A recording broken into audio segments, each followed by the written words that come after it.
What's up, Genghis Nation? I've got a very interesting video for you today.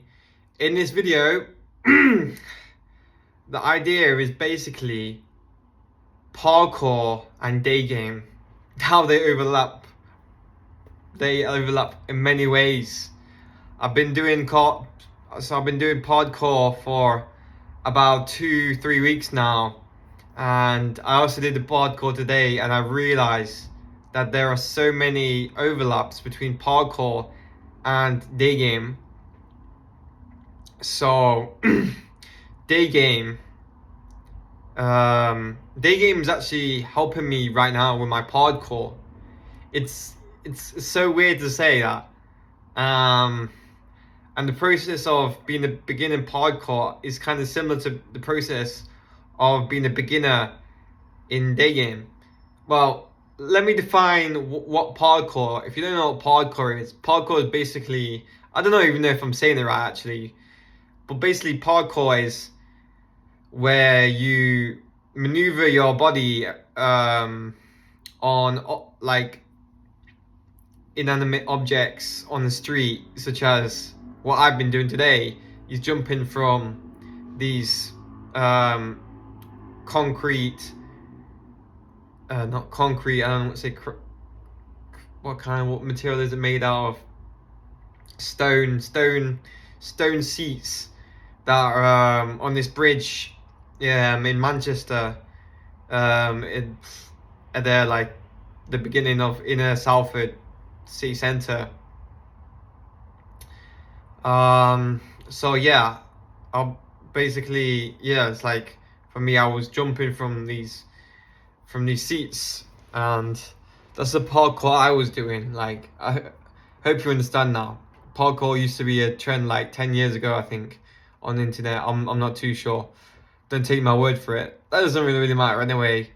So yeah, I just wanted to share in this video how parkour and Daygame is similar, so similar. Hopefully for this video you understand. It gives you a realization about Daygame at the least. Like parkour, like I've just been viewing it as like I'm facing fear. That's what is Daygame. That's Daygame. That's facing fear. It's like, if you've never done Daygame before, this is a way how you're gonna face fear, and how are you gonna be a braver person. And when you surpass fear in life, that makes you feel better, getting past fear, knowing that fear is not true. It's a great way to get in a good state, to get godly frequency. I don't know if I think I experienced like godly frequency earlier with parkour. And like I noticed, like in Daygame, like once you start doing a few approaches, you like get momentum, and you notice you're like just going into these. Sometimes you'll notice that you go into approach, just like, so the approaches start getting easier as you go. It's because like you get a momentum, like the law of momentum. I don't know, the law of momentum or something like that. Like of an object, like an object in motion. Yeah, once it gets some going, it's like it's just gonna get faster. And I just at times when I was doing parkour, I just found myself like I jumped three stone seats, and then all of a sudden I'm fucking jumping like 5 in a row without any hesitation. Like I had that momentum, I felt like some force. I felt like some force pushing me from the back. It's mad. It's actually crazy. And I think I wouldn't be taking parkour so seriously right now if it wasn't thanks to Daygame. So yeah, this is like a big benefit of Daygame. Like you'll start, if you've never done Daygame, you start your Daygame journey, and then I'm sure like it's not going to end in Daygame. You're going to be finding yourself doing other things, going into other avenues.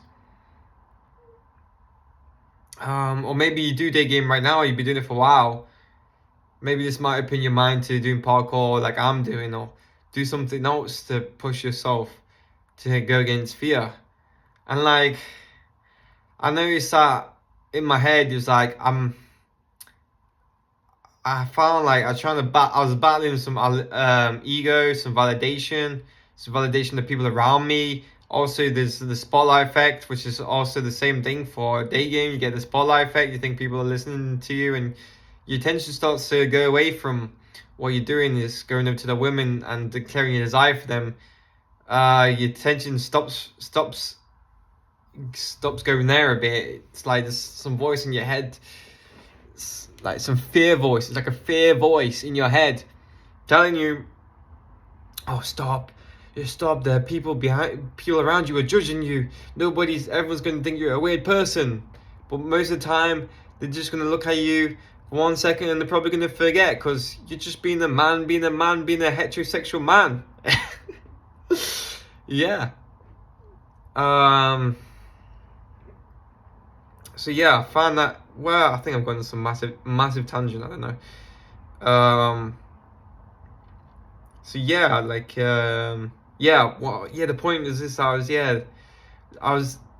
like there's a voice in my head coming from fear, and then there's a voice in my head that is ready to battle fear. You know, like the highest version of myself is like my highest version of myself versus the lowest version of myself. I knew this. It's like I'm doing this to obviously feel a good state, you know, and I realized like I'm doing this to become a more capable version of myself who doesn't let fear hold him back. There's so much things in our life that you don't know you're capable of because you have some fear, and it's warping your reality. It's actually crazy. So yeah. I had to battle with this voice every time I was jumping, you know. I'd get some like confidence.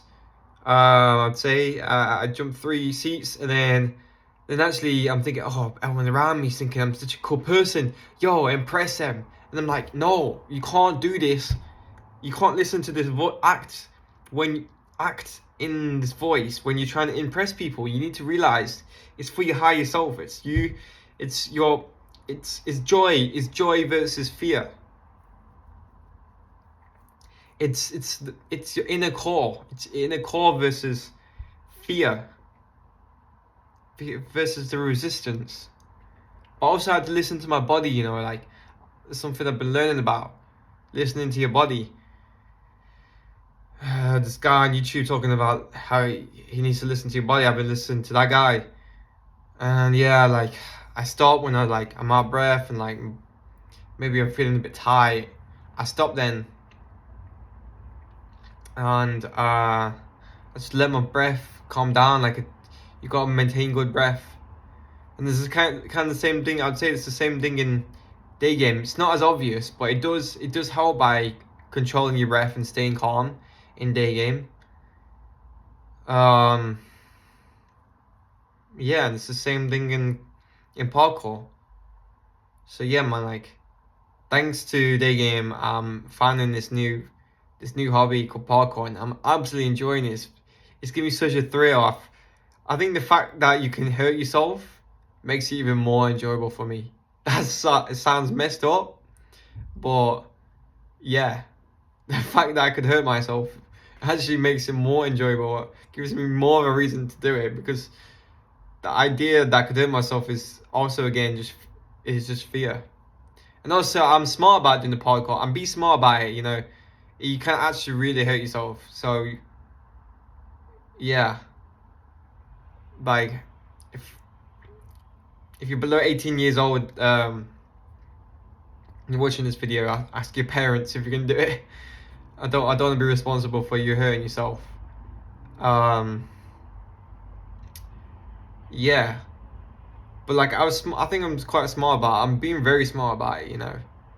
I'm like there's things you can do, like I'm testing my jump, I'm like building my confidence to jump onto this object. I'm like just interacting with this object that I'm gonna go jump on, and like testing if it's slippery or not. Right now I'm only doing this parkour when it's sunny.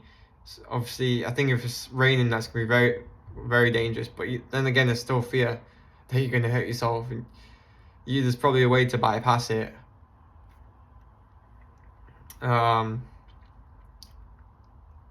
Yeah. So yeah, man. Day game leads to parkour, leads to bigger things.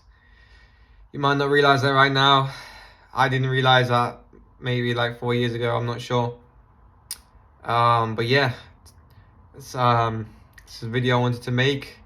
Just found it very interesting, and I just had to share this with you guys. Yeah, so I teach day game. If you don't know what that is, it's basically going over to a woman, declaring your desire for her. It's basically, it should be more coming for yourself. You want to build a skill set. That's how it's best. That's the best mindset. Obviously, it comes from that deep desire for women. You know, we all have a deep desire to be loved by the opposite gender. Of course, that's going to be part of what's going to probably get you to do day game. It's probably not. You don't think it's just for yourself, for you better version of yourself. You know that as well, but it's still like a big part. Obviously, you're going to get women. Yeah. Anyways, I leave a Calendly call link in the description for my coaching, so we can talk and see if you're suitable for my coaching. It's been Coach Genghis, and I'll see you guys in the next video.